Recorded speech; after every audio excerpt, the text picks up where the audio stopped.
a dia da economia. Com Miriam Leitão.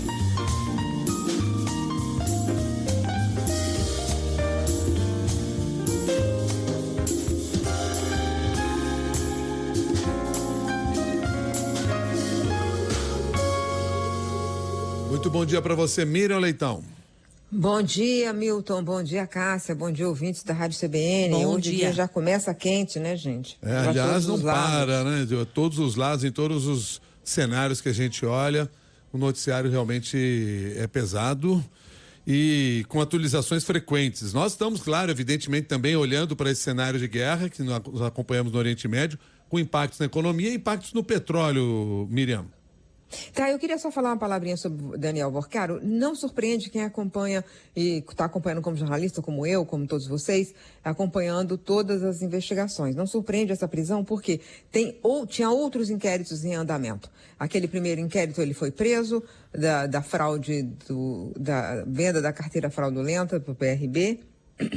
Ele foi preso, mas foi solto, ficou com tornozeleira eletrônica. Depois disso, teve, inclusive, uma suspeita de que ele estivesse por trás dos ataques ao Banco Central por influenciadores. E, ao fim, tem os desdobramentos, por exemplo, de uma investigação sobre o uso dos fundos de pensão, que provavelmente é esse caso, fundos de pensão do Amapá, fundos de pensão do Rio Previdência e outros que compraram de maneira muito suspeita muitos títulos do banco antes do banco quebrar. Enfim, tem outras investigações, tem uma segunda investigação do BRB que começou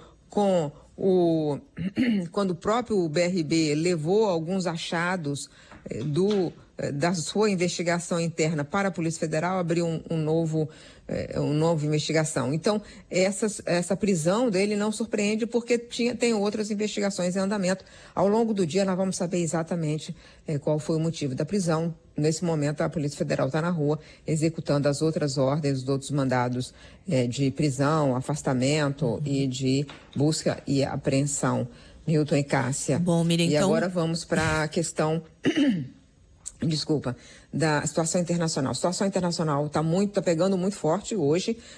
A Bolsa da Coreia do Sul caiu 12%, teve que ser interrompido a negociação, um dia muito ruim nas bolsas da Ásia. O petróleo continua subindo pelo terceiro dia, está subindo 3%. E há muita incerteza sobre todos os efeitos econômicos que se espalham na economia nesse primeiro momento.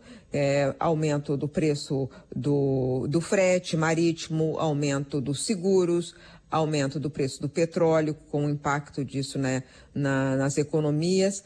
Mas na economia americana e europeia, que tem um repasse automático do preço internacional do petróleo e dos combustíveis para o preço da bomba. Nós aqui não, mas está aumentando a defasagem entre o preço interno e o preço internacional. E haverá algum momento em que a Petrobras terá que fazer um aumento. Eles esperam o fim da volatilidade, né, para tomar a decisão de reajuste interno, desculpa. Mas é isso, continua muita incerteza e com muitas dúvidas sobre a extensão. Acho que mais está assustando todo mundo a extensão e o prolongamento no tempo desse conflito, que não está claro para ninguém, Cássia. Então, isso é que está nesse momento pegando. E já dá para saber, Miriam, se isso pode, por exemplo, acabar impactando na nossa inflação? Olha, impactará se a Petrobras espera o fim desse período de sobe, desce, sobe, desce, sobe, desce, que é a volatilidade, para tomar essa decisão.